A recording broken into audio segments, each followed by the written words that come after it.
Assalamualaikum warahmatullahi ta'ala wabarakatuh. Alhamdulillah. Alhamdulillahirabbil alamin. Wassalatu wassalam ala sayyidil mursalin wa ala alihi wa sahbihi wa man tabi'ahum bi ihsanin ila yaumiddin. Nawaitu ta'luma wa ta'lim wa nafa wal intifa wal ifadah wal istifadah wal hatha ala tamassuki bi kitabillahi ta'ala wa sunnati rasulihi wa du'a ilal huda wa dalalata alal khairi wa ibtigha'a mardatihi wa qurbihi wa thawabihi subhanahu wa ta'ala. Allahumma faqihna fiddin wa alimna ta'wil. Rabbi shrah li sadri wa yassir li amri wahlul 'uqdatam min lisani yafqahu qawli waj'alni waziran min ahli.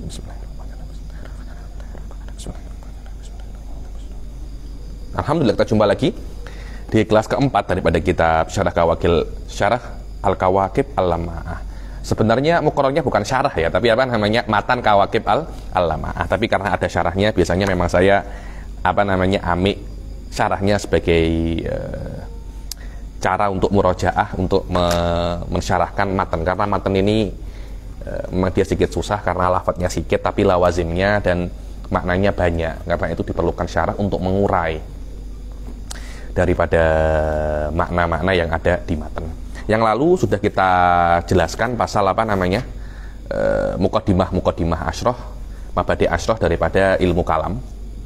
Kita sampai pada ibarat hatta idza lam yabqam min qarnit tabi'in illal qalil dhaharat firqatun ukhra sammu anfusahum bi ahlil adli wat tauhid wa humul mu'tazilah. Yakni sudah saya jelaskan di pertemuan yang sebelumnya, yakni bahwasanya nama ahli sunnah itu sebenarnya tanpa akhir, dia bukan tanpa awal, Ustaz Hasan. Dia tanpa akhir, bukan tanpa awal. Maknanya bahkan nama khawarij dulu yang tampak. Dulu nama ahli sunnah itu tidak ada. Nama Khawarij dulu tampak, kemudian nama Mu'tazilah tampak, baru nama Ahli Sunnah itu nampak. Loh, kenapa semacam itu? Maknanya kan lebih tampak dulu Mu'tazilah daripada Ahli Sunnah. Loh, tidak. Anda jangan berpikir semacam itu. Kita lihat masalah nama yang perlu untuk membedakan dia daripada yang lainnya itu adalah yang tidak sesuai dengan yang tidak sesuai dengan majority. Ketika itu majority umat pada zaman itu semuanya ahli sunnah wal jamaah. Karena itu mereka tidak perlu nama yang khas. Loh, kita ini yang asal kok, yang hakiki kok.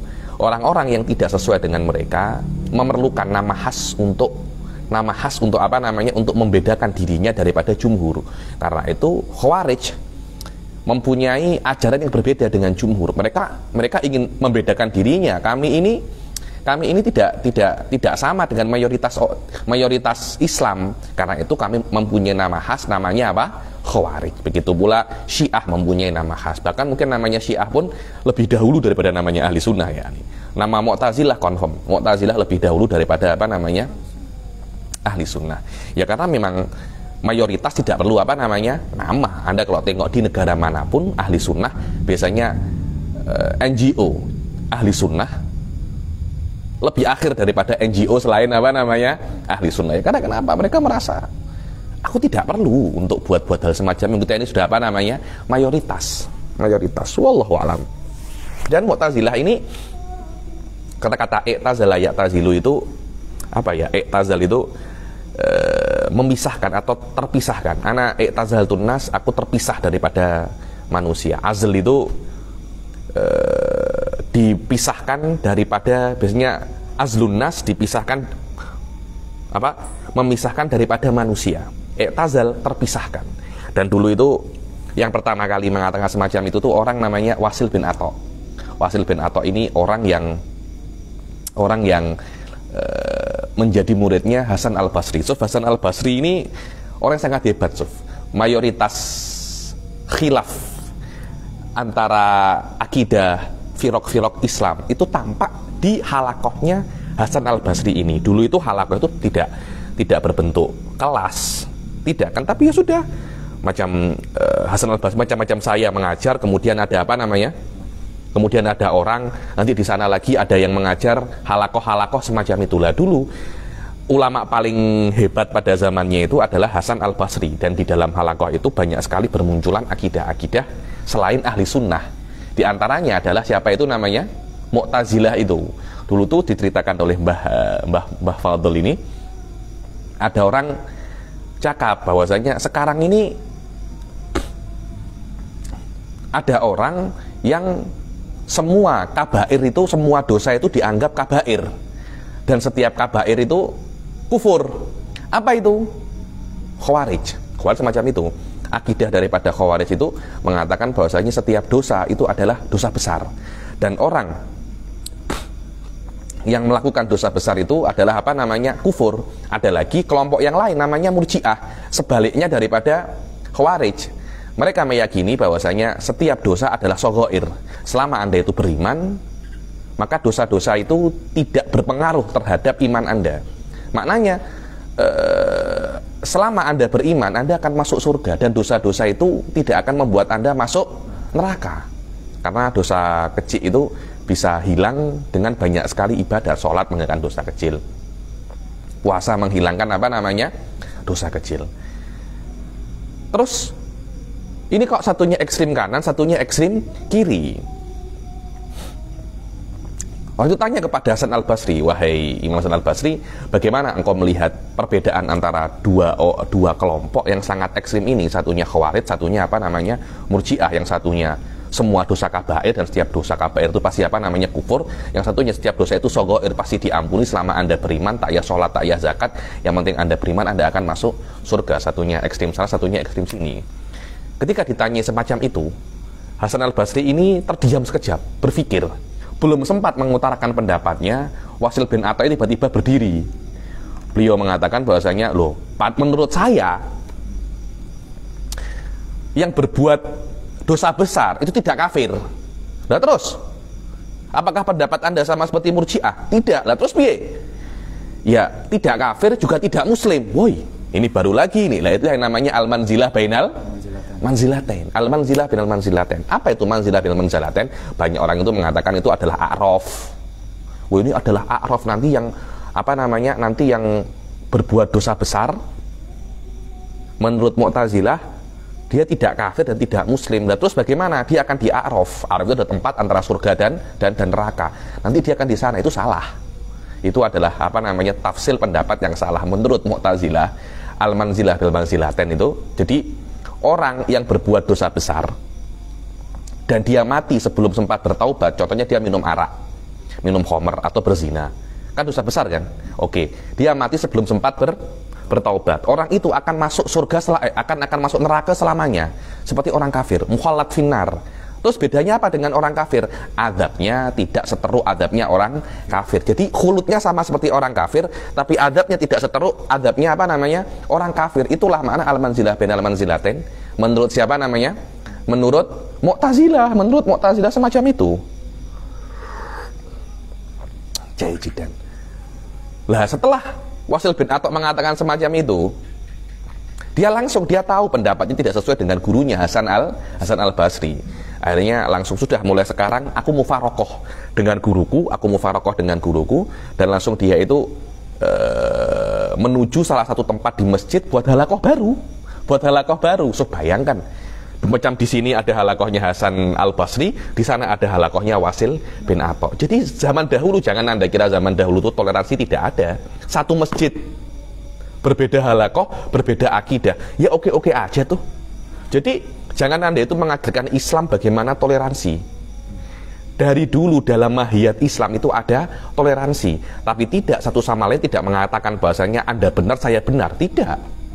Anda salah, saya benar. Begitu pula sebaliknya, akan tetapi kesalahan Anda tidak mengeluarkan Anda daripada Islam. Begitu pula saya. Ya sudah, kita akidah berbeda, cuma kalau Anda nak lepak, nak kongko, nak nongkrong, tidak ada masalah saya. Anda nak mengajar di tempat satu masjid dengan saya tidak ada masalah.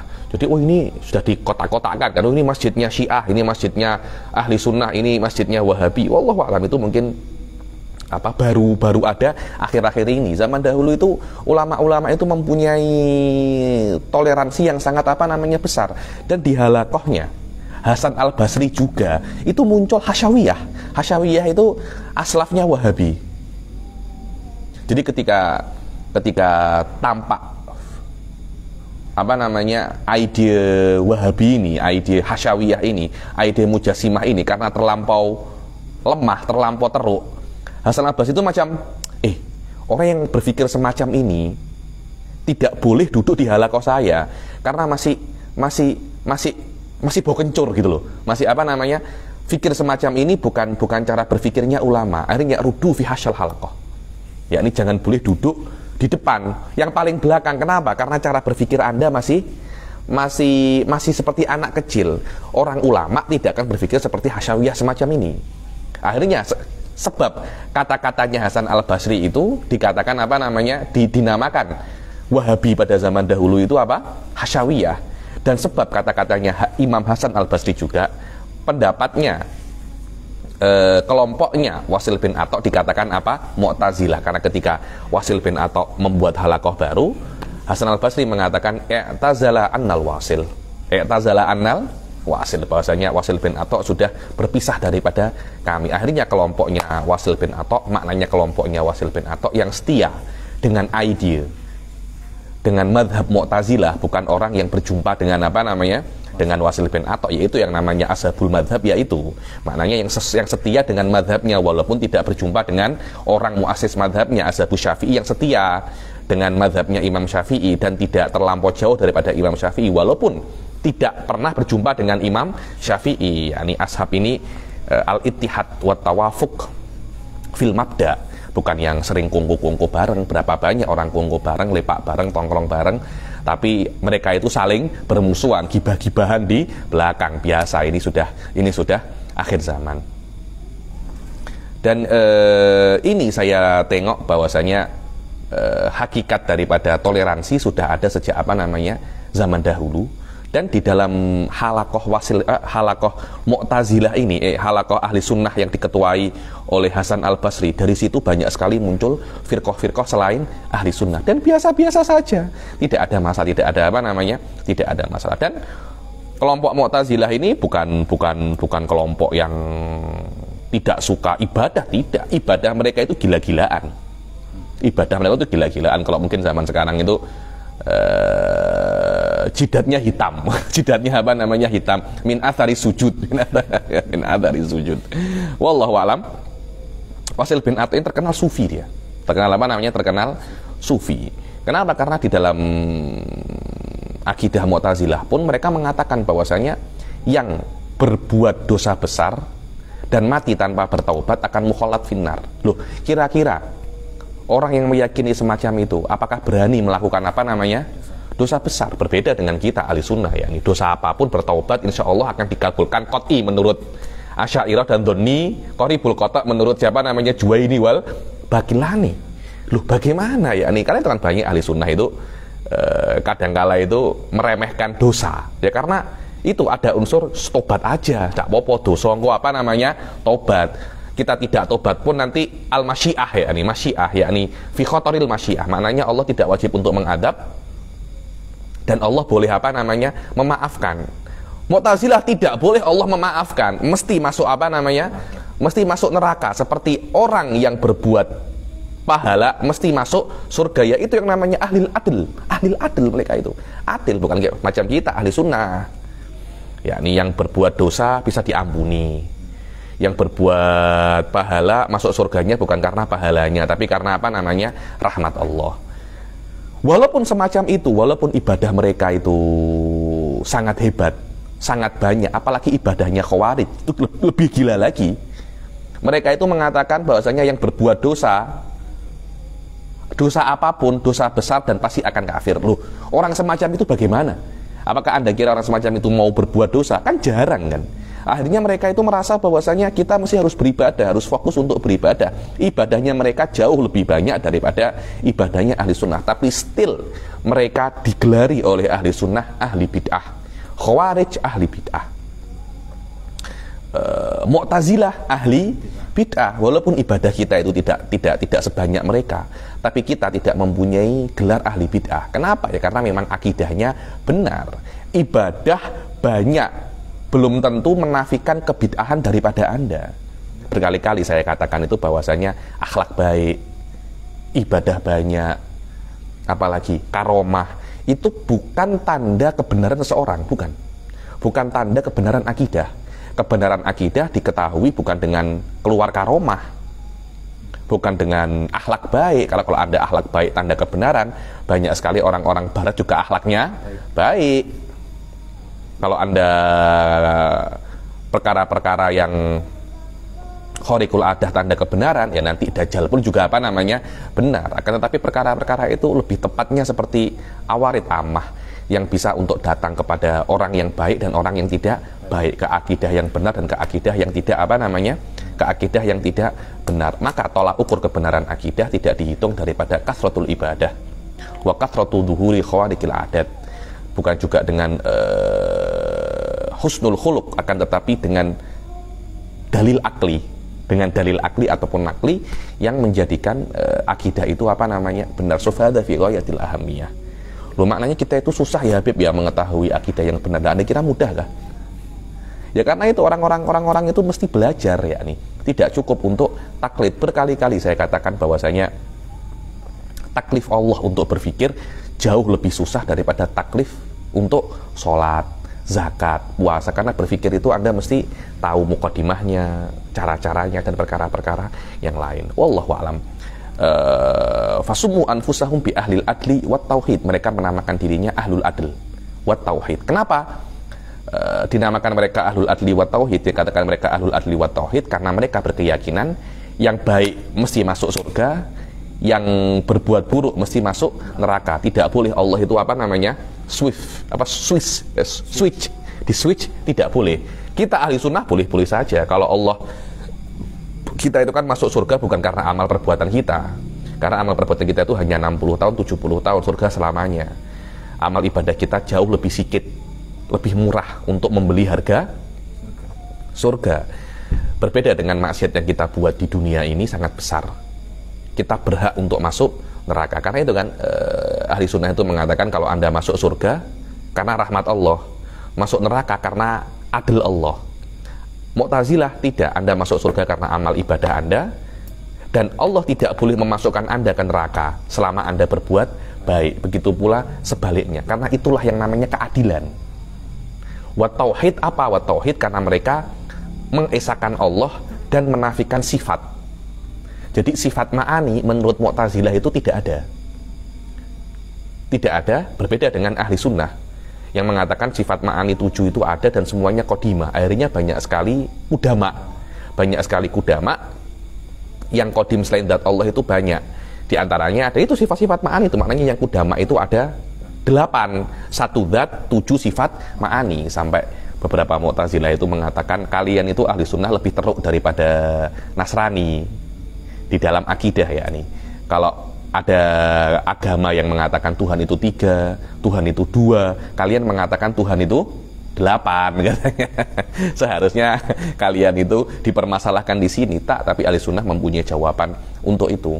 Karena itu sebagian daripada ahli sunnah melabeli Mu'tazilah itu bukan ahli adli wa tauhid tapi mu'attilah.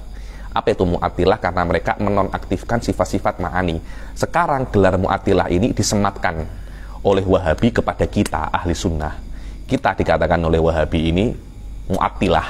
Kenapa? Karena kita tidak mengatakan sifat-sifat jawarih yang ada di dalam ahadisul ahad seperti yad. Kita menafikan sifat yad, dikatakan kita ini mu'attilah.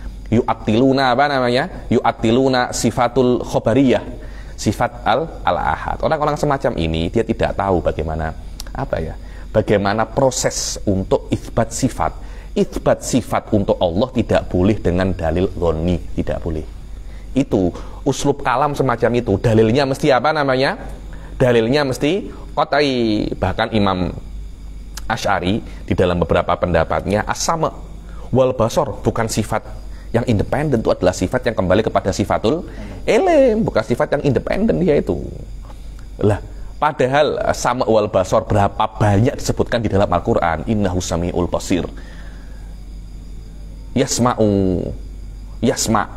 Wah, banyak sekali ayat-ayat di dalam Al-Qur'an tuh istiqoqat daripada apa as-sama wal basar. Itu pun masih ada khilaf.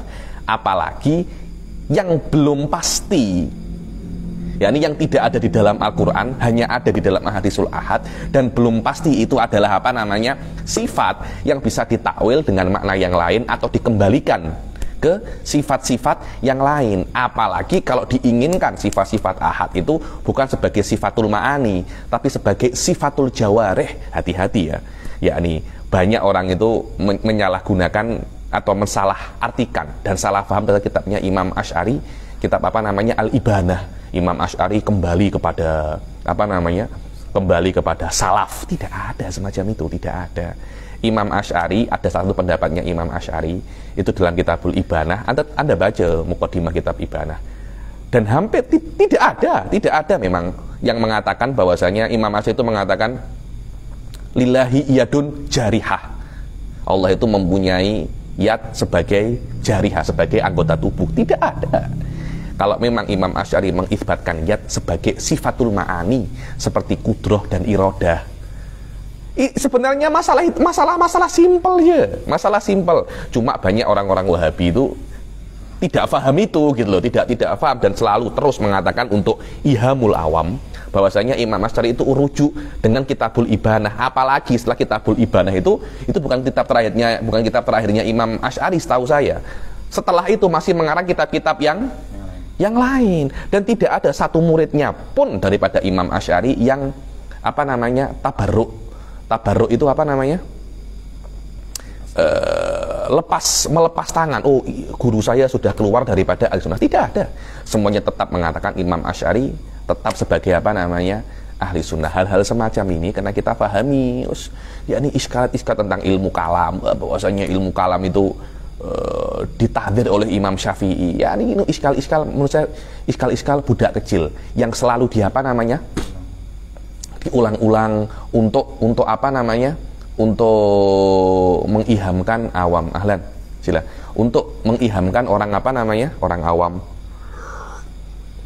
Padahal kalam yang ditahdir oleh Imam Syafi'i itu bukan ilmu kalam sekarang ini, adalah kalam yang maksudnya untuk hadmul Islam seperti Bishr al-Marisi wa ghairihi. Itu namanya dulu tuh kalam itu ilmu yang untuk menghancurkan Islam. Kemudian nama itu berkembang, akhirnya sekarang dibuat untuk ilmu yang isbatul aqaid wadaf isyubah. Ya ini pasu semacam itu. Tidak perlu kita apa namanya mengkoar-koarkan bahwasanya Imam Syafi'i mentahdirkan kalam. Padahal kalam yang dimaksud oleh Imam Syafi'i bukan kalam yang dimaksud oleh ilmu-ilmu sekarang. Dan biasa Wahabi semacam itu tidak bisa untuk apa namanya taroyus. Ya ini sedikit coba tengok, fikir apakah yang diinginkan Imam Syafi'i dengan kalam adalah makna ilmu kalam sekarang. Imam Syafi'i itu sejak 1000 tahun yang lalu pasti ada perkembangan di dalam apa namanya, di dalam lafadz dan makna. Hampir banyak sekali ya lafadz di dalam bahasa Arab itu mengalami perkembangan. Lafadznya sama tapi maknanya berbeda. Istiqmalat wallahu a'lam. Wahina idzin hadatsa, yakni ketika datangnya dan tampaknya kelompok Mu'tazilah, baru ulama-ulama ahli sunnah itu berpikir bahwasanya ada apa? Perlu ada nama yang khas untuk ahli sunnah agar tidak tertukar dengan Mu'tazilah. Yakni Mu'tazilah punya nama yang khas. Lah nama kita apa? Karena kan mayoritas tidak perlu nama, tapi karena banyak sekali propaganda pada saat itu, apalagi Mu'tazilah pada zaman itu menguasai pemerintahan, menguasai khilafah Islamiyah. Akhirnya ulama-ulama berpikir bahwasanya kita perlu nama yang khas. Lah nama itu mereka memilih nama ahli sunnah wal jamaah. Dulu namanya bukan ahli sunnah wal jamaah, dulu itu namanya musabbitah. Kenapa dikatakan musabbitah? Karena sebagai antitesis daripada Mu'tazilah yang namanya itu adalah mu'attilah, menonaktifkan sifatul ma'ani, sedangkan ahli sunnah mengisbatkan sifatul ma'ani. Karena itu namanya apa? Al-musabbitah. Sekarang dikatakan apa namanya? Al-kulabiyah juga ada. Kenapa? Karena dulu ulama-ulama yang isbat, yang yang membela ahli sunnah itu sebelum Imam Asy'ari namanya Abdullah ibn Kulab, dikatakan Kulabiyah karena dinisbatkan kepada orang yang paling banyak yang paling banyak membela ahli sunnah wal jamaah. Seperti nama Imam Asy'ari, mazhab ahli sunnah dinisbatkan kepada Asy'ariyah dan Maturidiyah, bukan karena mazhab itu dibuat oleh Imam Asy'ari. Akan tetapi Imam Asy'ari mempunyai jasa yang sangat besar di dalam membela mazhab itu. Akhirnya untuk menghormati jasanya dinisbatkan mazhab ahli sunnah kepada Imam Asy'ari. Wa hina idzin hadatsa ismu ahli sunnah. As-sunnah, kenapa kok dikatakan sunnah? Ya karena kalau orang itu ambil sunnah pasti ambil Quran. Kalau ambil Quran belum tentu ambil sunnah. Kenapa? Karena Quran ini lebih tinggi daripada sunnah. Ada beberapa kelompok itu namanya Quraniyun yang hanya amik daripada Quran. Dulu itu di Indonesia sempat itu saya pernah baca ada namanya Islam sejati yang hanya ambil daripada Al-Quran, tidak ambil daripada sunnah. Agar tidak dikatakan semacam itu, diambil kata ahli sunnah, bahwasanya kami ini juga ambil sunnah, kami tidak hanya ambil Al-Quran. Wal jamaah ini adalah as-sahabah, yakni ahli sunnah yang akhad bis sunnah, wal akhad bis sahabah, yang ambil pendapat yang ambil as-sunnah dan ambil pendapatnya sahabat, agar terbedakan daripada Syiah yang menafikan sahabat, karena Syiah itu mengatakan semua sahabat itu murtad illa 5 atau 6 atau berapa, yakni Sayyidina Abu Bakar, Sayyidina Umar itu sudah dihabis-habiskan, dimaki-maki sudah dengan oleh Syiah. Bayangkan Nabi 125.000 sahabat itu semuanya murtad, lebih itu semuanya murtad, hanya tinggal 5 atau 6. Itu sedikit banyak itu ngenyek Nabi menurut saya. Ya ini kayak Nabi itu salah milih sahabat. Ya nih, makul Nabi tidak paham semacam itu. Ini bukan orang biasa, kita loh. Apa ya, masa kita nggak tahu sih teman-teman kita itu munafik semua? Masih kita tahu lah. Nabi tidak tahu ya nih. Ya nih, kalau Nabi tidak tahu maknanya Allah itu salah milih Nabi kali. Allah itu salah milih Nabi. Padahal Allah mengatakan wallahu a'lamu haitsu yaj'alu risalatah. Allah itu tahu di mana meletakkan kenabian. Kenapa kok yang diletakkan kenabian itu Nabi Muhammad? Bukan Nabi bukan orang-orang yang lain. Kenapa kok orang Arab? Kenapa kok bukan orang Jawa? Kenapa kok bukan orang Melayu? Kenapa kok bukan orang Persia atau Roma pada saat Allah itu tahu, semua itu sudah diketahui oleh Allah. Anda kalau pikir ya nih mazhab-mazhab semacam itu bi adna tafkir, Anda akan tahu kesalahannya. Cuma subhanallah, ukul ini dhallaha bariha. Wa hina idzin hadatsa ismu ahli sunnah wal jamaah lilladzina lazamu sunnatan nabiyyi sallallahu alaihi wasallam, bagi orang-orang yang mulazamah. Apa itu mulazamah? Adamul infikak, yakni yang kalau ada selalu bersama-sama. Mulazamatu syuyukh, dimanapun syuyukh ada, dia ada, itu namanya mulazamah, maksudnya selalu ada bersama-sama. Yakni nama itu disematkan bagi orang yang selalu bersama-sama atau selalu melakukan sunnah Nabi. Ketika ada sunnah Nabi, dia ada, dikatakan ahli sunnah wal jamaah. Lazamu sunnatan nabiyyi sallallahu alaihi wasallam wa tariqatas sahabah fil aqaid ad-diniyah, dan caranya sahabat di dalam aqaid diniyah, bukan akidahnya sahabat ya, tapi cara bagaimana sahabat sampai kepada akidah, itu namanya tariqah. Tariqatul aqaid bukan akidahnya. Kalau akidahnya mudah aja, tapi tariqahnya. Apa itu tariqah? Loh, kok bisa sahabat sampai ke dalam akidah ini? Bagaimana caranya? Nah, itu namanya tariqah.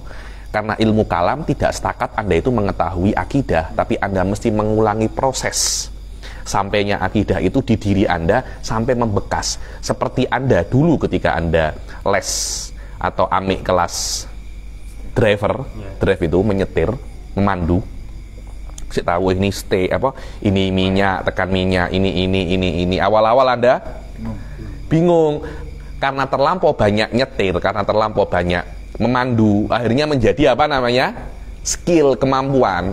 Lah begitulah ilmu kalam itu, kena Anda mengulangi proses bagaimana sampai ke dalam akidah, agar sampai proses itu mengakar di dalam diri Anda. Ketika ada orang cakap, tidak mungkin cakap semacam ini karena prosesnya tidak benar,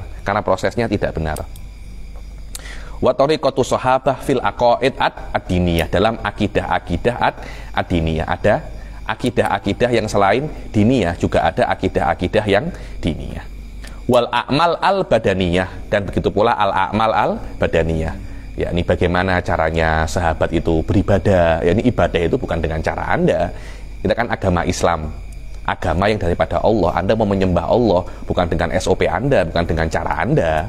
Ada apa namanya SOP-nya, ada SOP-nya. Ya, ini saya mau sholat koprol 5 kali. Ya, ini bukan sholat bukan sholat 5 kali sehari, koprol 5 kali. Kalau subuh koprol 2 kali. Tahu koprol ya, salto itu. Kalau duhur salto 4 kali. Itu cara menyembah Allah. Tidak bisa semacam itu. Anda tahu dari mana itu? Apakah dicontohkan daripada Nabi SAW? Minimal dengan kitab, sunnah, qiyas ataupun ijma. Kalau memang ada, tidak ada masalah. Ya, ini bukan ibadahnya saja, tapi bagaimana mereka melakukan ibadah itu dan cara sampai kepada itu adalah ibadah. Memang semacam itu. Wal a'mal al badaniyah wal akhlakil qalbiyah, begitu pula akhlak qalbi. Yakni akhlak itu bukan setakat Anda itu berbuat jawarih ya. Akhlak itu berasal daripada hati. Keberanian itu bukan perbuatan, tapi sifat, khauf, apalagi semuanya itu adalah amalul qalb. Bagaimana sahabat dulu itu berani, bagaimana sahabat dulu itu khauf. Itu semuanya Anda kena contoh daripada sahabat. Karena tidak semua dermawan mendapat pahala. Mesti dermawan yang dinisbatkan kepada Islam. Karena ini adalah Anda nisbatkan akhlak Islamiyah.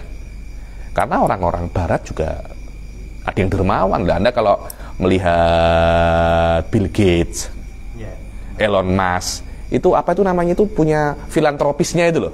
Filantropinya kan gila-gilaan gitu. Itu ada bekerja 60 tahun tidak akan sampai sumbangan sekali Bill Gates tidak akan sampai. Tapi apakah mendapat pahala? Tidak. Kenapa? Karena walaupun mereka mempunyai akhlak qalbiyah, mempunyai amal badaniyah, tapi tidak dinisbatkan kepada Islam. Walaupun ada khilaf nanti di antara ahli sunnah, apakah amal-amal mereka itu bermanfaat pada hari kiamat, ada khilaf. Tapi tetap tidak membuat mereka keluar daripada neraka kalau mereka tidak masuk Islam sebelum mereka meninggal. Tapi kan mereka orang baik, Habib. Dulu tuh ada orang-orang gitu ngomong, ini maaf sudah lewat ini. Dulu ketika matinya Ratu Elizabeth, itu masih ada yang berdebat loh. Ini Ratu Elizabeth ini masuk neraka atau masuk surga? Loh, saya tuh ya bingung. Loh, kalau dia muslimah ya masuk surga. Kalau dia tidak muslimah ya tidak boleh cakap masuk surga. Tapi dia orang baik loh. Baik tidak cukup untuk Anda masuk surga. Lah kalau setakat menjadi orang baik masuk surga ya tidak usah masuk Islam kalau begitu. Jadi saja orang baik. Bahkan beberapa orang yang tidak muslim jauh lebih baik daripada orang Islam. Betul apa tidak?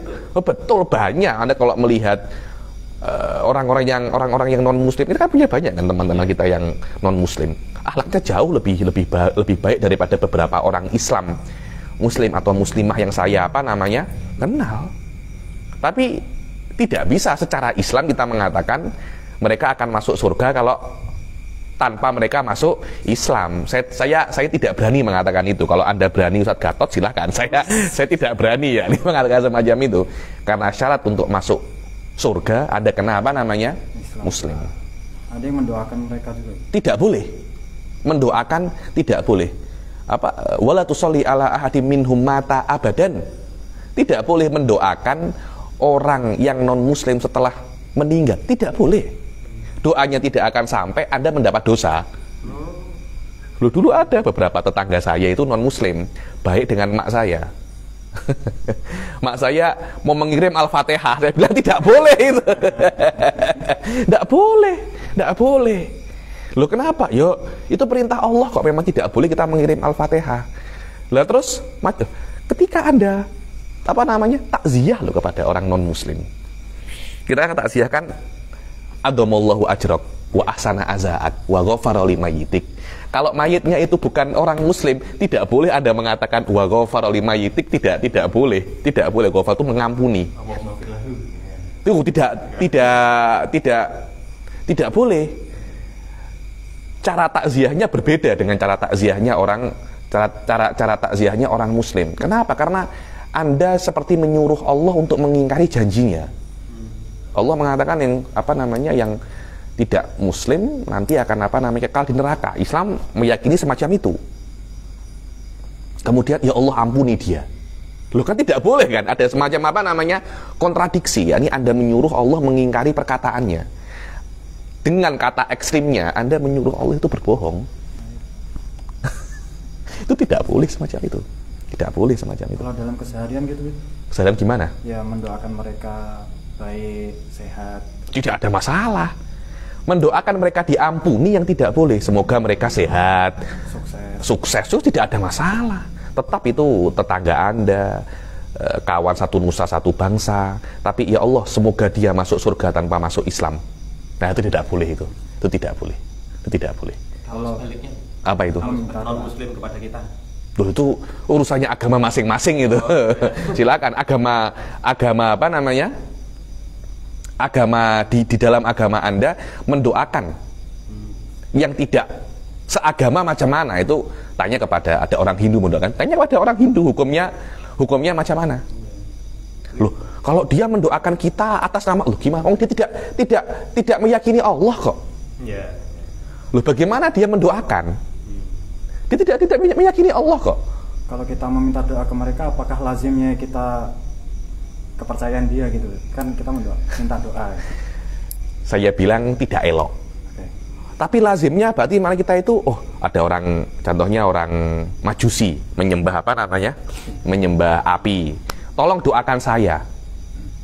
Apakah maknanya mintalah kepada Tuhanmu untuk doakan saya?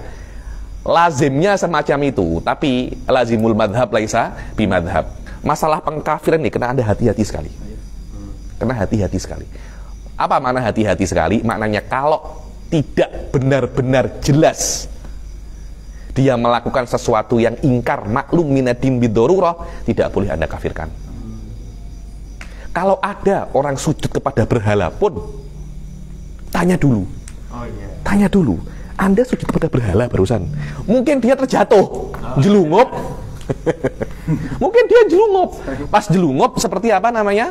Sujud. Orang-orang, oh ini sujud kepada berhala. Tanya dulu, tadi Anda itu sujud atau terjatuh? Oh, saya sujud. Sekejap. Tanya lagi. Anda tahu apa tidak? Bahwasanya sujud kepada berhala itu tidak boleh dan dijadikan oleh Islam tanda kekafiran seseorang. Anda tahu apa tidak? Oh, saya tidak tahu. Lah, sekarang saya beritahu bahwasanya itu tidak boleh. Sudah tahu, masih semacam itu. Lakum dinukum waliyadin. Sekali yo. Ini contoh lazim ghairul bayin. Apa? Jadi kalau mereka salam, kita boleh jawab. Loh, tidak ada masalah.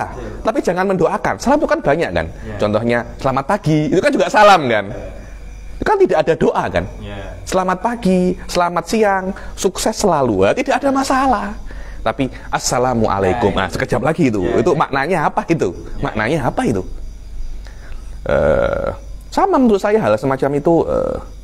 Kalau Anda tengok masalah ini mungkin ada sedikit jelas masalah ketika mengucapkan hari-hari besar, apa namanya? Natal semacam itu kan pasti ada apa namanya? Khilafnya, ada khilafnya. Yaitu ada lazimnya. Apakah ketika Anda mengucapkan selamat Natal menandakan Anda itu mengakui agama mereka? Ada talazum, apakah itu apa namanya? Lazim. Apakah itu lazim? Dikatakan baru tadi belajar mantik tentang luzum. Luzum itu macam mana ya nih? Karena lazimul madhab laisa bimadhab. Tanya dulu, apakah Anda mengakui kebenaran agama selain Islam? Loh tidak. Lah terus kenapa Anda itu mengucapkan selamat apa namanya? Natal. Loh saya kira itu boleh. Itu bagi saya hanya selamat-selamat biasa saja.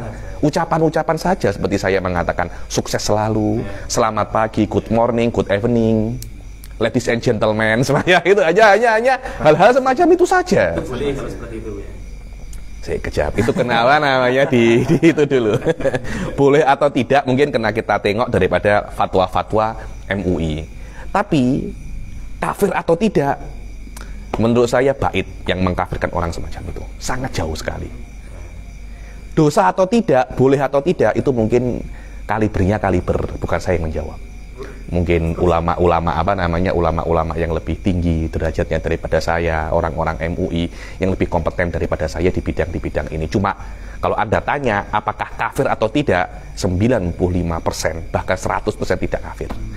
Karena itu tidak jelas. Mengucapkan selamat Natal tidak sejelas, jauh lebih tidak jelas daripada sujud di depan berhala. Sujud di depan berhala, melempar. Ada orang melempar mushaf. Tanya dulu, kamu tahu gak itu mushaf?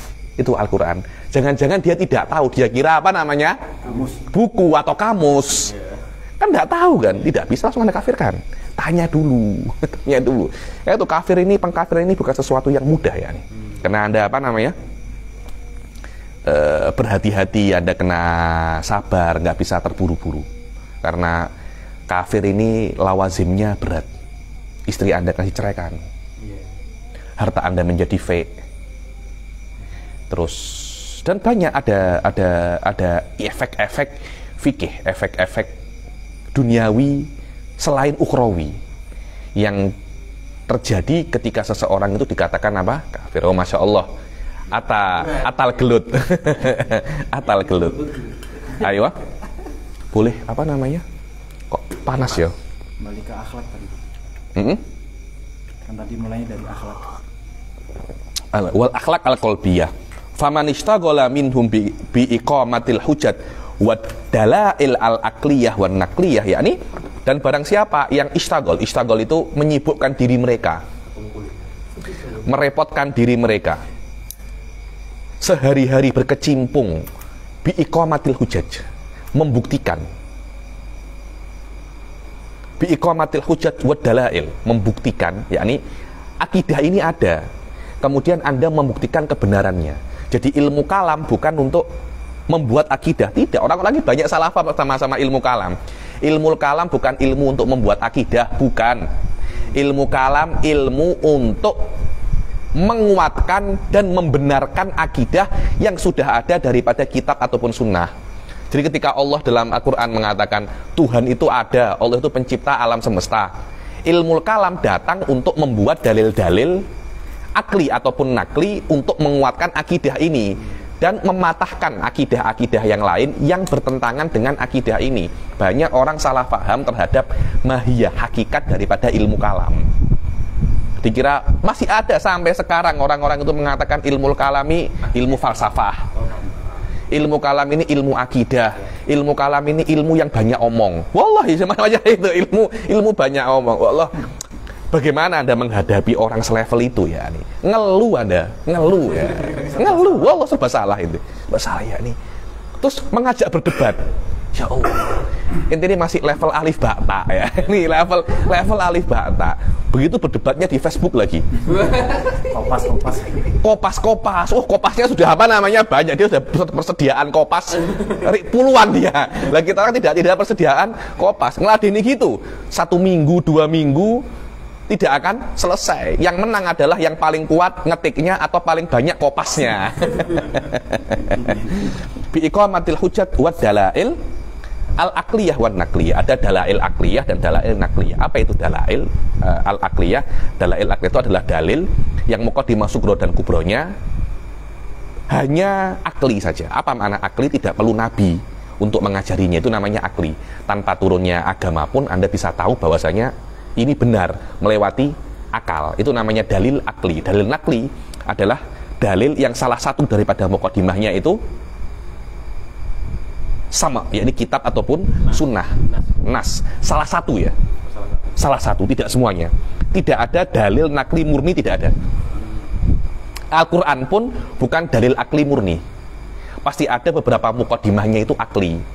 Karena Al-Quran kalamullah, tahu dari mana tuh kalamullah? Karena Nabi cakap, orang namanya Muhammad bin Abdillah cakap itu adalah kalamullah. Lu tahu dari mana orang itu adalah Nabi? Ya karena Allah cakap semacam itu. Tahu dari mana Allah cakap?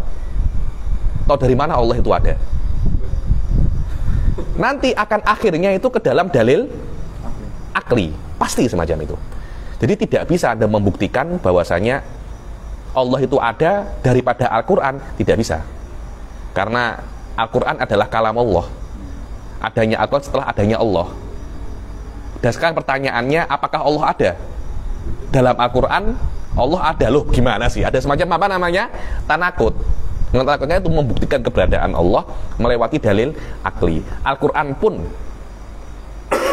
membuktikan kebenaran Al-Quran. Salah satu mukadimahnya adalah dalil akli, tidak semuanya nakli. Maka dalil akli murni ada, dalil nakli murni tidak ada. Rata-rata dalil itu mix, hybrid. Dalil yang tercampur antara dalil akli dan nakli itu namanya dalil nakli. Ayo.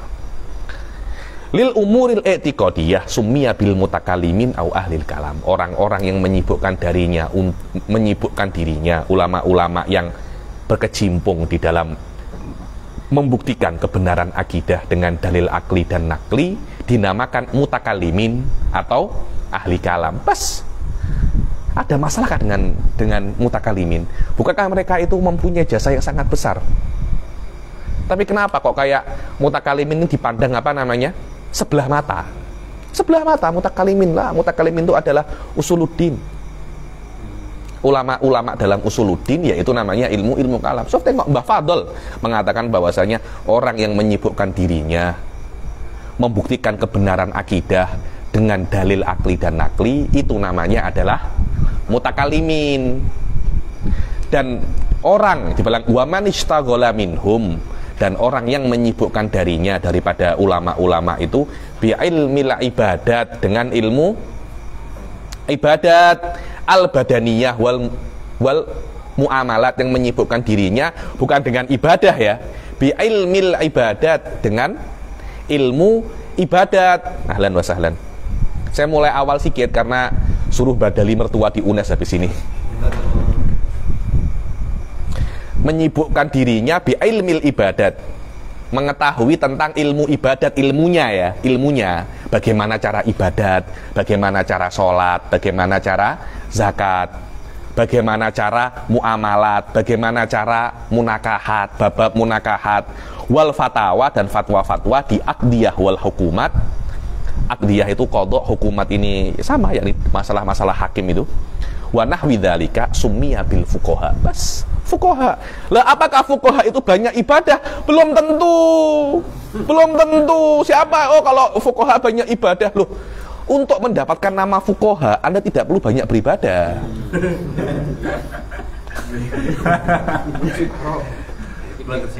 Apa? Loh, bukan hanya Anda, saya pun juga apa namanya tersindir. Bukan hanya Anda tersindir, saya pun juga apa namanya tersindir. Untuk mendapatkan ilmu kalam, untuk mendapatkan gelar mutakalim tidak perlu banyak ibadah Anda. Anda mesti banyak tahu, mesti ulfah terbiasa iqamatul hujaj. Untuk mendapatkan gelar fuqaha tidak perlu Anda itu sholat 1000 rakaat atau puasa terus-terusan. Anda kalau tahu ulama-ulama itu jarang, mereka itu kayak ibadah-ibadah sunnah yang terlampau ekstrim itu jarang. Saya dulu pernah sekali saya dengan Syekh Said Foda itu belajar Syarhun Nasafiyah karangannya Sa'duddin Tiftazani. Kitab-kitab karangan beliau itu macam muktamad gitu loh, di mana-mana dipakai dalam segala fan.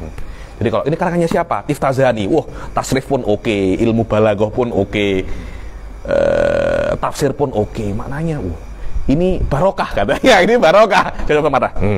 Tak ada barokah. Tidak ada kena-mengena barokah dengan ini. Ini kepakaran. Ini kepakaran. Bukan barokah. Barokah itu syai'un akhor. Itu syai'un akhor. Ya, ini Anda mau ke dokter. Dokter ini bukan dokter pakar, tapi dokter barokah. Loh, Anda kasih mikir-mikir dulu ini. Kenapa? Karena itu bukan sababun adi. Itu bukan apa namanya? Itu bukan sababun adi. Mungkin ini akan viral dan akan ekstrim sedikit. Tapi saya kira memang semacam itu. Maka semacam itu. Jadi ada unsur. Anda tahu Taqi As-Subuki? Taqi As-Subuki. Taqiyuddin As-Subuki. Ayah daripada Tajuddin As-Subuki. Tidak pernah puasa sunnah. Bagaimana Anda? Tidak pernah puasa sunnah dia itu. Kenapa? Saya kalau puasa sunnah dasku ngeluh. Iya. Nah, terlampau jenius. Jadi otaknya itu selalu apa namanya?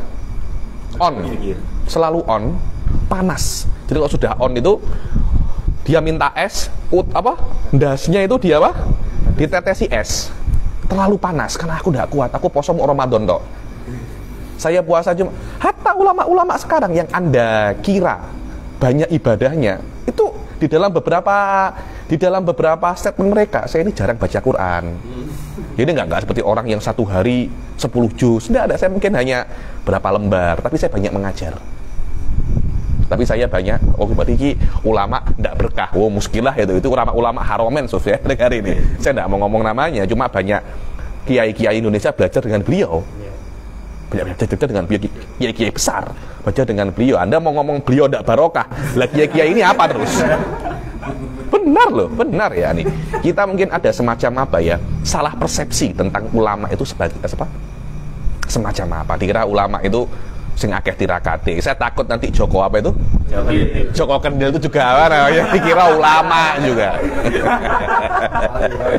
Tidak, ulama itu Anda ingin menjadi ulama mutakalim, mesti terbiasa iqamatul hujaj. Anda nak menjadi fuqaha, mesti terbiasa ilmu ibadat, Anda mengetahui ibadat. Bas. Sampai untuk menjadi mujtahid tidak perlu adalah. Loh, benar itu. Menjadi mujtahid mutlak tidak perlu Anda itu adil. Cukup fasik. Anda fasik tapi alim, Anda mujtahid. Loh iya, dibilangi kok. Bukan saya yang ngomong. Tajuddin As-Subki dalam Jamul Jawami mengatakan bahasanya untuk menjadi mujtahid tidak perlu adalah. Fasik pun oke ya. Ini kalau ada mujtahid fasik tidak ada masalah. Tetap dia itu mujtahid. Nanti ini mungkin akan jadi ekstrim ya nih. No alim fasik loh. Iya, alim ilmunya banyak, fasik maksiat terus iki. Tidak ada masalah. Loh, Anda mau ikut dia silahkan. Tidak wajib ikut itu. Kenapa? Iki fasik mungkin ngapusi loh. Iya. Tapi apakah Anda bisa untuk menafikan ilmunya? Ngomong masalah alfiyah atas bawah atas semuanya oke. Minhaj semuanya dimplok. Tapi setelah subuh jam 12 awan. Loh, ngono kuwi Anda mau ngomong tidak alim? Alim kafir. Ente mau ujian. Saya dulu pernah ada satu orang itu ujian nahwu. Soalnya itu dihasiai. Dihasiai sama dia. Tapi gitu kadang-kadang kalau sholat telat-telat. Yosek pacaran. Anda mau ngomong dia tidak alim? Anda tidak alim Anda. Dia alim, tapi kurang adil. Kurang kurang adil. Mafitalazum. Nah, mafitalazum bitubet hadza huwa mafitalazum. Ya, ini kadang orang alim itu akhlaknya baik, kadang akhlaknya buruk. Kita tidak usah menipu diri kita ya. Beberapa orang alim di negara kita yang dianggap alim, akhlaknya kurang baik. Nggak usah sebut namanya, nanti masalah nanti. Banyak yang akhlaknya baik tidak alim. Biasa semacam itu. Biasa, sangat biasa. Yang komennya kuat itu la ilmu wala ibadah. Apa? Ilmunya enggak, ibadah juga enggak. La ilaha ula wala ilaha ula. Ayo. Summiya bil fuqaha au ahlul fikih atau ahlul fikih sama saja. Wa man ishtaghala minhum bi jam'il ahadits an-nabawiyah. Dan barang siapa yang menyibukkan dirinya mengumpulkan hadis, Imam Bukhari kemana-mana mengumpulkan hadis sampai safar li ajril hadis wa tamyizu sahihiha an ghairihi, yang membedakan mana yang hadis sahih dan mana hadis yang tidak sahih. Wa nahwu dzalika summiya bil muhaddisin, namanya muhaddisin atau ahlul hadis. Kerjanya apa? Kerjanya mengumpulkan hadis ini sahih, ini tidak. Selesai. Itu namanya muhaddisin. Kepakarannya di dalam hadis. Jangan Anda kepakarannya di dalam hadis Anda ambil akidah daripada dia. Itu berbeda.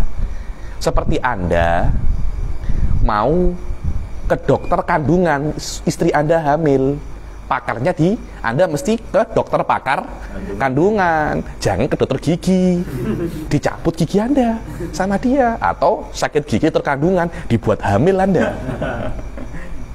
Banyak orang-orang zaman sekarang itu salah sangka, Ustadz Abil Fadil. Kenapa? Mereka mengambil akidah daripada ahli hadis. Dikira ahlul hadis mempunyai akidah sendiri. Loh, tidak ada akidah selain akidah Asy'ariyah dan Maturidiyah sebagai ahli sunnah ya. Tidak ada. Biar ini clear masalah ini. Karena banyak orang mengatakan ada akidah yang ketiga selain Asy'ariyah dan Maturidiyah, namanya ahlul hadis. Atau dikatakan Athariyah, sama saja. Athariyah ahlul hadis adalah akidah ketiga selain Asy'ariyah dan Maturidiyah dalam lingkup ahli sunnah. Itu tidak ada. Yang ada adalah kitab karangan akidah dengan cara ahli hadis. Itu ada. Jadi contohnya Imam Baihaqi mengarang Al-I'tiqad fi Sabilir Rasyad, banyak menggunakan hadis ketika menjelaskan masalah akidah, banyak mencantumkan hadis. Ini adalah kitab akidah ala thariqatil muhaditsin. Akidahnya sama, akidah Asy'ariyah dan akidah Maturidiyah. Tidak ada, oh ahlul hadis punya akidah sendiri. Tidak ada. Oh ahli tasawuf punya akidah sendiri. Tidak ada. Adanya kitab akidah karangan ahli tasawuf dengan cara tasawuf, thariqah penulisannya, thariqah tasawuf, akidahnya sama. Oh, Imam Busyairi mengarang akidah, yaitu akidah as-sufi, akidah sufiyah. Apa makna akidah sufiyah? Bukan akidah khas orang sufi, bukan, tapi kitab akidah yang dikarang dengan cara tasawuf. Akidahnya sama. Anda mengarang kitab, saya mau mengarang kitab akidah dengan cara gelut. Oh silahkan, tidak ada masalah. Tidak ada masalah, silahkan. Anda punya thariqah gelutiyah, tidak ada masalah. Tidak ada masalah itu. Ayo.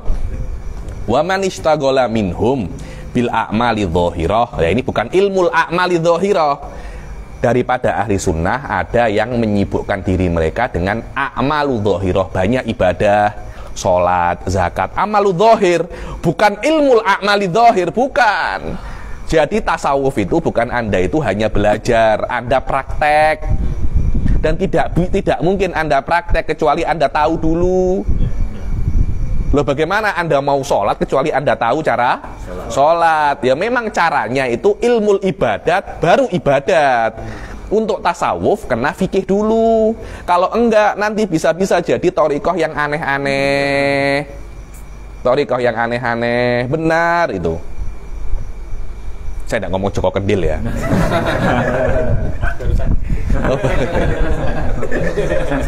Saya enggak ngomong. Silakan dinilai sendiri.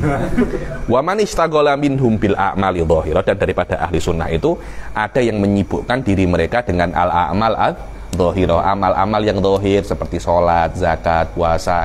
Sudah, mungkin dia hanya ambil ibadat, ambil fikih seperlunya. Wah, saya jinayat ini apa gunane? Ya wis lah, ambil bab ibadat, cara-cara sholat sunnah, apa aja sholat sunnah, saya lebih ke prakteknya. Silahkan, tidak ada masalah kok. Wa tasfiyatul qulub, mensucikan hati daripada sifat-sifat yang tercela, disucikan dulu baru diisi yang baik. At-takhliyah qabla tahliyah, disucikan dulu hatinya daripada sifat-sifat yang jelek. Oh, ada hasud, ada iri, ada dengki, disucikan, baru diisi dengan akhlak-akhlak yang baik, diisi dengan karom, syaja'ah, ithar. Setelah disterilkan hatinya daripada sifat-sifat yang kurang baik.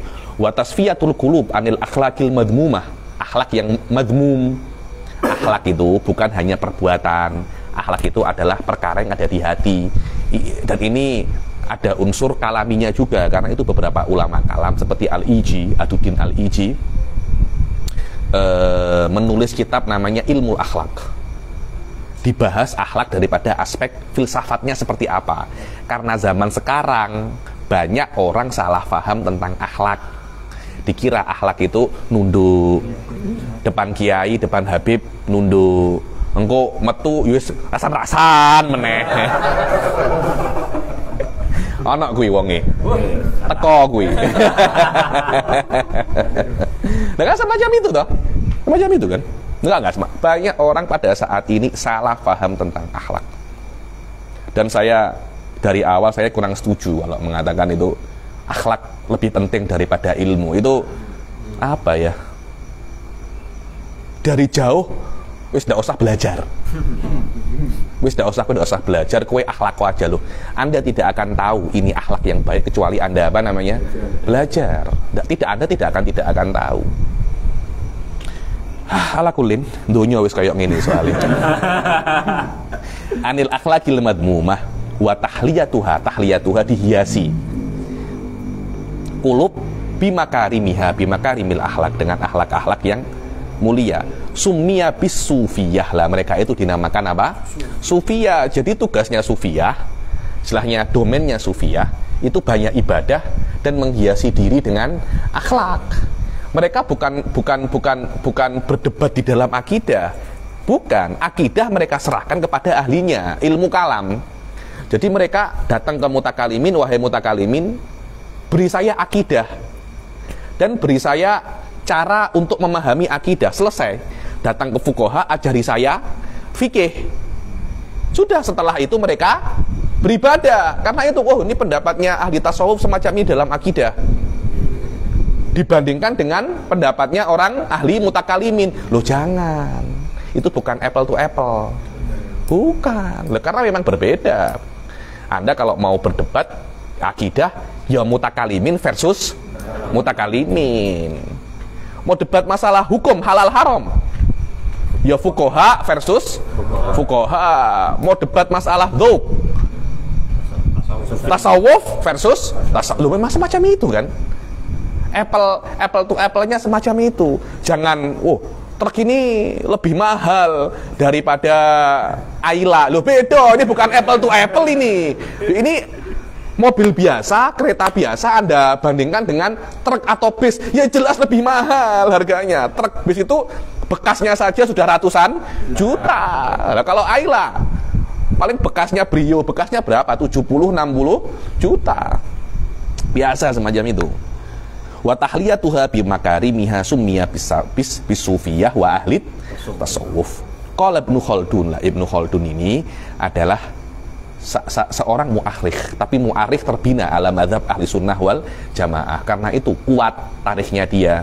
Beberapa kitab muqaddimah yang mesti dibaca oleh para penuntut ilmu, yang mesti dibaca ya, diantaranya adalah Ibnu Khaldun dan juga muqaddimah Majmu'.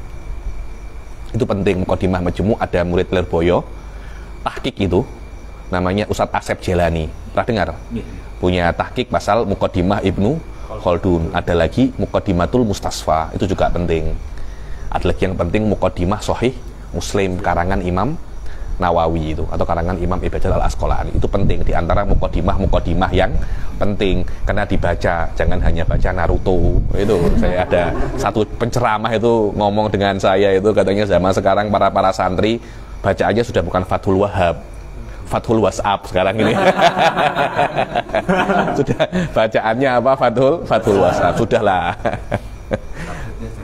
Apa? Jalan lain. Bukan nihayatul muhtaj, nihayatul TikTok. Sudah gaya-gaya la haula wala quwata. Anda kan tengok, memang banyak semacam itu kan. Wis bingung santri, wis banyak sing ngevlog sekarang ini. Loh, sejak kapan santri kuwi ngevlog? Sejak kapan? Zaman dulu tidak. Wallah, zaman 2000 saya mondok itu tidak ada semacam itu tuh. Sekarang wis subhanallah ya nih. Sudah banyak semacam itu. Qala Ibnu Khaldun fi muqaddimatihi. Ibnu Khaldun berkata dalam kitab beliau muqaddimahnya, di dalam kitab beliau Al-Muqaddimah, innal fiqhal mustambat minal adillah syar'iyyah kathura fihil khilaf bainal mujtahidin bi ikhtilafi madarikihim. Bahwasanya fikih itu adalah hukum fikih. Zaman dahulu ilmu kalam dan ilmu fikih yang sekarang itu tidak dibedakan ya.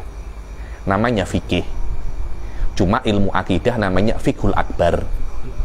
Fikih yang furu ini namanya fiqhul asghar. Karena itu Syekh Said Foda mempunyai nadroh yang menurut saya mesti disebarkan teori. Kata-kata usul fikih bukan usul fikih untuk fikih furu, bukan. Tapi fikih dengan makna umum. Usul fikih ai usul lil fikhil akbar wa usul lil fikhil asghar. Karena itu Anda akan melihat di banyak sekali kitab-kitab usul fikih ada pembahasan mantik, ada pembahasan kalam. Kenapa? Karena itu adalah jalan untuk mengetahui akidah juga, bukan hanya jalan untuk mengetahui hukum fikih furu', tidak. Saya kira wallahi hadza azim, ana bilang. Teorinya Syekh Said Foda ini menurut saya akan banyak menjawab pertanyaan yang terjadi di antara di antara para tolabah. Kenapa kok banyak pembahasan yang aneh-aneh di dalam kitab usul fikih? Bukankah itu usul fikih furu'? Tidak. Itu tidak hanya usul fikih furu', tapi usul fikih bimaknal a'am, dengan lebih umum usul fikih bimakna fikhul akbar wa fikhul asghar. Imam Abu Hanifah mempunyai kitab namanya Al-Fikhul Akbar. Apa itu? Tentang akidah. Karena itu Anda akan tengok Wahabi-Wahabi ini tak terlampau suka dengan Abu Hanifah. Kenapa? Karena di antara madzhabul arba'ah yang paling banyak cakap masalah akidah Abu Hanifah. Abu Hanifah. Paling suka dengan Imam Ahmad. Hah? Paling suka dengan Imam Iya, karena mereka mengklaim menisbatkan kepada Imam Ahmad. Imam Syafi'i masih mereka banyak berdalil dengan Imam Syafi'i. Imam Malik jarang. Tapi Imam Abu Hanifah hampir tidak pernah. Kenapa? Karena Anda tidak bisa untuk mengatakan Imam Abu Hanifah mazhabnya salafi, tidak ada, karena ada fikhul akbarnya itu, ada fikhul akbar, sudah itu kotek ya nih. Dan Imam Abu Hanifah sebelum menjadi mujtahid mutlak 40 tahun sebagai mutakalim. 40 tahun, mungkin tidak di dalam sejarahnya. Dan Imam Abu Hanifah ini bukan orang kacakan loh. Anda kalau tengok Imam Abu Hanifah itu pengusaha kelas kakap dan politikus kelas kakap. Jadi biar Anda itu tidak salah sangka mujtahid itu neng omah sufi. Tidak ada. Wallah, orang-orang itu merasa kiai-kiai zaman dahulu itu apa namanya? di rumah masih. Di rumah Mbah Hashim, lihat Mbah Hashim. Itu menurut saya ijtihad politiknya sangat besar loh. Apa tuh namanya? Resolusi jihad. Orang-orang semacam itu tidak tahu politik ya nih. Itu politik kelas apa namanya, politikus kelas berat pada zamannya. Kita kok tahu Imam Abu Hanifah itu mempunyai itijahat politik pada zamannya yang berbeda dengan khalifah pada zamannya. Dan Imam siapa itu muridnya? Abu Yusuf, penasehat Harun Ar-Rasyid. Nah, semacam itu dikira orang-orang apa namanya, orang-orang di rumah sudah ibadah saja, kita ibadah. Tidak boleh. Kalau ada ulama tidak ketemu orang, diragukan keulamaannya. Benar itu. Ulama mesti kumpul orang, mesti kumpul, ya mesti berjumpa orang. Ya memang jumpa orang itu menyakitkan. Menyakitkan. Kadang modelnya kayak Al-Geluti kayak begini. Modelnya kayak Al-Geluti. Kadang kala modelnya itu lama, datang jam 11 malam, datang macam-macam. Sabar. Ya kena sabar. Anda tidak mau sabar, banyak profesi lain selain ulama. Ada pengusaha. Anda kalau dengan pengusaha mungkin tidak perlu sabar dengan orang-orang awam. Ulama mesti sabar dengan orang-orang awam, mesti semacam itu. Ya kenapa? Ya mesti sabar. Sudah semacam itu loh. Bayangkan kalau Nabi tidak bisa sabar dengan orang-orang awam. Abasa wa tawalla kan sangat banyak sekali itu nanti apa namanya di dalam Al-Quran. Ya sabar, memang semacam itu. Sabar. Dan Nabi Muhammad hanya sebentar tunggu, aku tak ngomong sih. Ditegur abasa wa tawalla. Loh bayangkan kalau wahyu masih turun.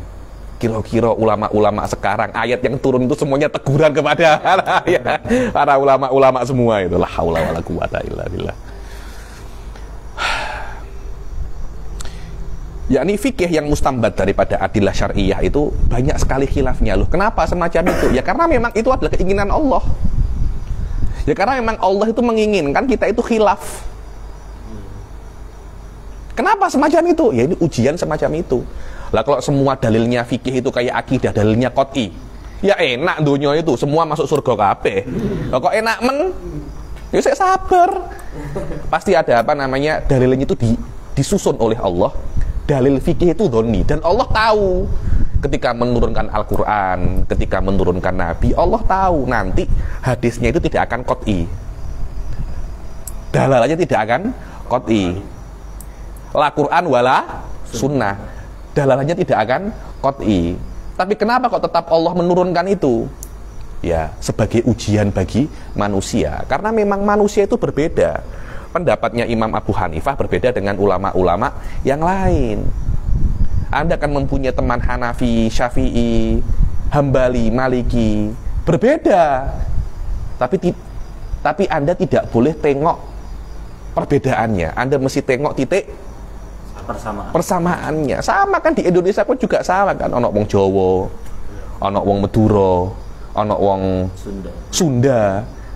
Loh, kalau Anda tengok perbedaannya, yo gelut bendino Anda bendino. Mereka tidak bertanya itu kan, tidak tengok itu kan, tengok persamaannya. Itu tidak mudah toh. Berapa banyak kita di Indonesia itu ada pertikaian antara suku. Menandakan perkara itu tidak mudah. Di dalam sejarah Islam, berapa banyak ada pertikaian antara mazhab. Menandakan itu tidak mudah. Kenapa? Karena memang disitulah adalah ujian Allah. Kalau mudah semuanya lulus. Lah kalau semua lulus, semua melbu surga, neraka kosong. Enak men model-model kayak ngene surga kabeh iki.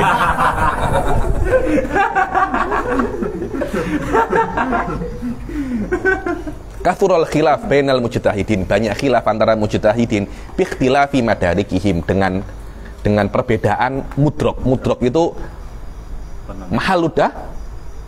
Mudrok itu kadang-kadang dikatakan dalil. Al mudrokul masalah ay dalilul masalah. Karena dalil mereka berbeda, juga kemampuan istimbat mereka juga berbeda. Karena mujtahid itu bukan satu level. Mujtahid itu kalau bahasa mantiknya itu musyakkak. Musyakkak itu berlevel-level, kayak pedas. Ini kan pedas level 1. Pedas apa yang abon-abon itu apa? Bon cabe. Udah bon cabe itu kan, bon cabe level apa? 5, level 10. Loh, mujtahid pun sama. Tidak semua satu level. Saya Said Foda itu Syafi'i madhab, tapi lebih banyak menyebutkan tentang Imam Abu Hanifah, Al-Imamul A'zam. Tapi menurut Imam Juwaini, mujtahid mutlak hanya satu saja, Imam Syafi'i. Ya jelas karena beliau Syafi'i madhab. Yang lain-lainnya udah Imam mujtahid mutlak itu hanya Imam Abu Hanifah. Ala kullin, intinya imam 4 madhab itu kemampuannya tidak sama. Begitu pula murid-muridnya kemampuannya tidak sama. Karena kemampuan tidak sama, dalilnya pun dhonni, yakni mudroknya berbeda, kemampuan istimbatnya juga berbeda, secara otomatis hasil daripada ijtihad juga berbeda. Biasa apa tidak masalah itu? Biasa-biasa saja itu perkara yang normal. Ojo gumunan Anda itu. Ojo gumunan ini beda. Gumun itu terkejut. Ini kan ada orang Malaysia mungkin nonton. Jadi kadang-kala itu bahasanya harus baku sikit biar semuanya paham. Bikhtilafi madarikihim wa andorihim. Andor itu istimbat mereka, nador mereka, otak mereka, kekuatan akal mereka berbeda, mudrok mereka, dalilnya berbeda. Berbeda. Imam Abu Hanifah tidak mengambil mafhum mukhalafah. Imam Syafi'i ambil mafhum mukhalafah. Cara berpikirnya sudah berbeda, dalilnya sudah berbeda, ya otomatis hasilnya juga berbeda. Karena itu madhab bukan hasil. Madhab itu cara berpikir. Jadi mana madhab Syafi'i bukan madhab Imam Abu Hanifah, ay madarikihim wa turukihim, di dalam istimbat berbeda. Bukan madhab Imam Abu Hanifah wajib niat, madhab Syafi'i wajib niat di wudu, Imam Abu Hanifah tidak. Bukan, itu hasil daripada ikhtilafut thoriq, hasil daripada ijtihad. Khilafan la budda min wuku'ih, yakni mesti terjadi, tidak bisa untuk dihindari, itu tidak bisa. Karena memang itu adalah takdir Allah, terjadinya khilaf. Wala yazaluna mukhtalifin illa man rahimah rabbuk. Wala yazalun fi'il mudhari' kan, lil hal wal mustaqbal kan. Al-hal mukhtalifun wal mustaqbal juga mukhtalifun. Kayak tuh, ayo kita hilangkan perbedaan. Mustahil. Anda berdoa, berdosa itu. Kenapa? Karena Anda berdoa sesuatu yang mustahil. Qalbul haqaiq. Hah? Qalbul haqaiq. Nggak sampai segitu ya. Nggak sampai segitu. Amati. Nah, ya kayak Mas Man tuh. Ya Allah, hilangkanlah perbedaan. Tak tahu, saya pernah baca hadis, Nabi pun meminta itu. Oleh Allah, tidak. Akan ada perbedaan dan nanti umatmu akan bergaduh pasal perbedaan. Maknanya doanya Nabi pun ditolak masalah izalatul khilaf. Anda kira doa Anda akan diterima ya nih? Ya, doanya Nabi saja ditolak loh. Dan doa Anda mau diterima. Khilafan la budda min wuqu'i bafadol fahimul masalah. Mesti terjadi khilaf ini. Kenapa? Sudah qada'un wa qadar. Tugas Anda untuk deal, untuk bersikap bagaimana khilaf itu. Khilafan la budda min wuqu'i wa tasa'a fil millati ittisa'an aziman. Dan fikih ini ittasa'a fil millah ittisa'an, sangat meluas akhirnya, meluas. Mujtahid pun banyak pada zaman itu, mujtahid pun banyak dan sangat luas yakni. Wa kana lil muqallidin an yuqallidu man sya'u. Dan karena banyaknya mujtahid, muqallidin boleh untuk taklid siapa yang mereka mau. Padahal kan bukan hanya Imam Syafi'i, Imam Malik, dulu itu ada Sufyan Ats-Tsauri, ada fulan wa fulan. Yang dikatakan bahwasanya Ats-Tsauri ini level fikihnya di atas Imam Malik. Cuma murid-muridnya tidak sesetia Imam Malik gitu loh. Jadi akhirnya yang baki mazhabnya Imam Malik karena dia defisit murid. Sufyan Ats-Tsauri loh. Imam Syafi'i pindah Mesir kenapa memang? Kalau tidak cari murid. Dari Baghdad ke Mesir kenapa? Karena ketika itu Mesir banyak orang. Imam Syafi'i mau cari murid agar mazhabnya ini terjaga. Loh, bayangkan kalau Imam Syafi'i tetap di Baghdad, terus mazhabnya nggak ada yang meneruskan. Ya kita mazhab apa nanti kita di Indonesia ini? Salaf. Hah? Mungkin saja. Iya. Wa kana lil muqallidin an yuqallidu man sya'u. Tsumma yakni ketika itu muqallidin, orang yang muqallid bisa untuk taklid siapa yang mereka mau. Tsumma lam tahal amru ilal a'immatil arba'ah wa kanu bimakanin min husnidzon. Yani ketika sudah selesai, sudah berakhir pada zaman a'immatul arba'ah, yakni Imam Abu Hanifah, Imam Malik, Imam Syafi'i dan Imam Ahmad, dan mereka itu mempunyai derajat yang tinggi di hati para umat Islam pada zamannya, dan mereka itu orang-orang husnudzon kepada mereka yakni. Akhirnya sudahlah, semua mazhab-mazhab ini tidak usah ditaklid, sudah taklid saja a'immatul arba'ah ini. Min husnidzon wa iktasaron nas ala taklidihim, pas orang-orang hanya taklid a'immatul arba'ah saja. Fa uqimat hadhil madzhabul arba'ah usulan lil millah. Akhirnya 4 mazhab ini menjadi ikon untuk Islam. Jadi apa itu Islam? 4 mazhab. Agar tidak, kenapa? Karena 4 mazhab ini walaupun mujtahid bukan hanya mereka, tapi mazhab yang dinukil dengan benar secara thariqahnya dan dijaga sampai sekarang adalah 4 mazhab ini. Murid-muridnya banyak, kitab-kitabnya banyak, yang lainnya masih belum muharrar, belum didetailkan dengan seksama. Berbeda dengan mazhab Imam Syafi'i, itu sudah turun-turun temurun itu, yakni Imam Syafi'i muridnya terus sampai Imam Nawawi terus punya murid terus sampai sekarang masih masih dijelaskan. Anda kalau tahu Hadramut azim, madrasah fikih Hadramiyah ini azim. Yakni mereka itu mempelajari mazhab Syafi'i bukan setahun 2 tahun, ratusan tahun mereka. Di Mauritania itu mereka mempelajari mazhab Maliki ratusan tahun. Di Turki, di India mempelajari Hanafi ratusan tahun. Atau di Hambali, di Saudi berapa puluh tahun, saya kurang tahu karena baru saja itu kan. Baru saja. usulan lil millah wa ma'lumun anna li haula'il a'immatil arba'ah hadzan awfar fil umur i'tiqadiyah.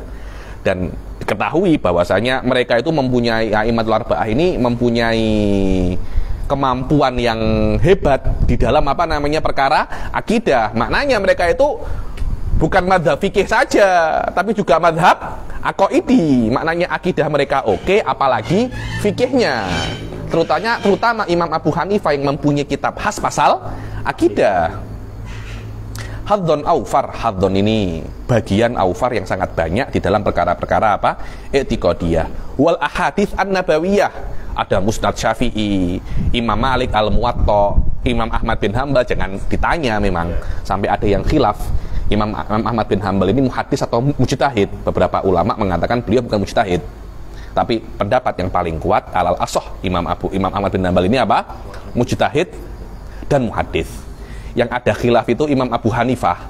So, ada satu orang thalib ilm buat master atau tesis master atau PhD mengumpulkan hadis-hadis yang diriwayatkan oleh Imam Abu Hanifah. Ada lebih daripada 200 hadis yang diriwayatkan oleh Imam Abu Hanifah. Yakni mereka itu bukan bukan orang biasa-biasa, orang biasa-biasa.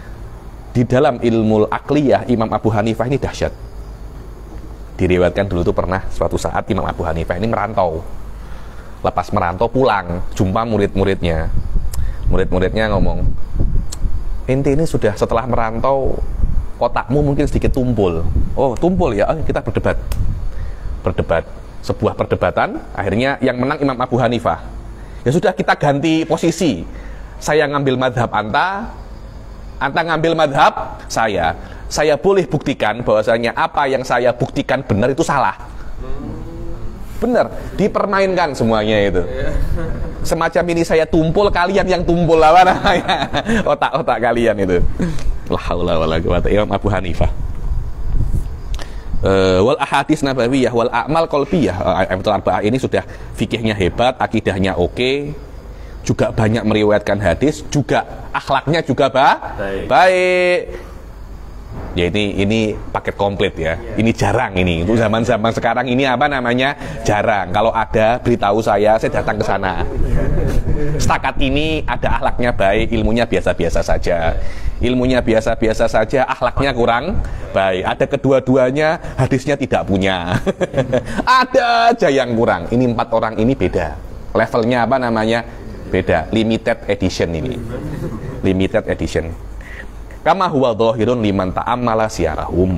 Seperti itu dhahir bagi orang-orang yang membaca sirah-sirah mereka, manaqib-manaqib mereka. Wa inna makana a'dhu mustighalihim bi ilmil fiqh. Cuma mereka itu lebih banyak mempelajari ilmu fikih, menyibukkan diri mereka dalam ilmu fikih. Kenapa? Karena ilmu fikih pada zaman mereka itu dianggap yang paling penting. Karena akidah-akidah yang terpesong, akidah-akidah yang yang sesat itu tidak banyak, tidak semacam sekarang. Kita ini pada zaman sekarang sedang dilanda pandemik akidah. Pandemik akidah, anta mau mengingkari tidak mengingkari silahkan. Orang mengingkari corona tidak ada, tetap corona itu ada. Anda lihat orang-orang itu jadi pandemik akidah semua.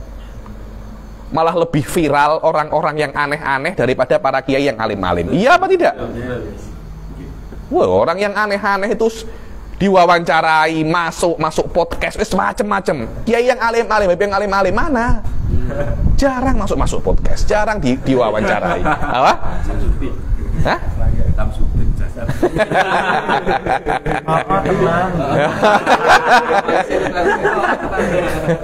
Sekarang ini yang terkenal Syekh Dilan. Kamu bertanya.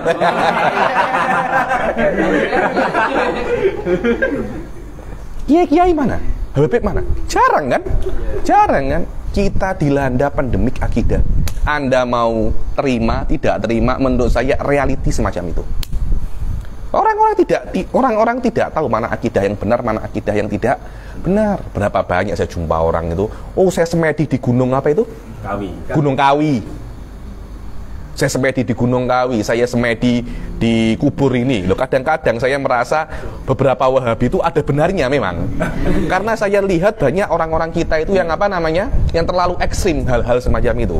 Semedi di kuburnya fulan lah, semedi di Gunung Kawi, semedi di sini.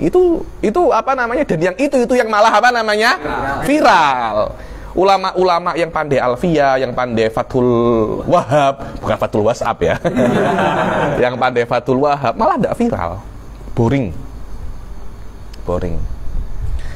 La haula wala quwata. Yakni zaman sekarang saya kira ilmu fikih muhim, tapi ilmu akidah aham. Kenapa? Karena kita sedang dilanda pandemik akidah. Beneran banyak orang-orang tidak tahu apa akidah ahli sunnah wal jamaah. Sekarang apa itu ahli sunnah wal jamaah? Maulid, apa saja, istighosah, ziarah kubur, hanya untuk bertentangan dengan Wahabi. Jadi apa itu ahli sunnah? Anti Wahabi. Tapi apa itu ahli sunnah? Tidak tahu. Banyak yang tidak tahu. Sufi ini kena kita apa namanya, kena intibah, karena kita perhatikan benar-benar. Karena banyak orang tidak tahu kaji apa namanya, akidah Islaminya itu apa. Rata-rata kajian itu berkaitan tentang tasawuf. Kajian manapun banyak tentang apa namanya, tasawuf. Fikih ya banyak, tapi tidak sebanyak tasawuf. Kajian akidah sangat minim sekali. Kemudian kita mengeluh banyak yang jadi Wahabi, banyak yang jadi torekoh yang nyeleneh. Ya Anda apa namanya, tengok di dalam diri Anda sendiri. Apakah saya sudah akum biwajib taklimil akidah? Itu yang salah juga para ustadz, para orang-orang agama yang tidak mengajarkan akidah secara proper. Itu tidak usah Anda ngomong liberal, itu sudah banyak, itu sudah banyak. Ya kenapa? Karena kita ahli sunnah tidak proper menjelaskan apa namanya akidah. Kita lebih fokus ke nahwu, shorof, fikih, tasawuf. Akidahnya udah tidak usah banyak-banyak. Sering aja nggak usah banyak-banyak, nanti ngeluh. Nah, kalau dia nanti tersesat. Dikira pada saat itu dia tidak tersesat sudah. Padahal pada saat itu dia sudah apa namanya, tersesat. La haula wala quwata. Ini tersesat tapi tidak tahu dia tersesat. Dengan kata lain, jahlun murakab, tersesat murakab ya itu. Wa amal bidah wal ahwa. Jahit. Nah, tawaqqaf filahuna. Wa amal bidah wal ahwa, mungkin di teman yang akan datang. Pukul berapa ini, San? Jam 9. Kita sampai sini dulu karena saya mesti badali ayah mertua saya di UNES. Sekarang jadi Habib di UNES ceramah. Mode on Habibnya mode on. Barusan ini mutakalim mode on. Nggak boleh kalau Habib, nggak boleh jadi mutakalim, susah nanti orang-orang banyak apa namanya. Nggak paham.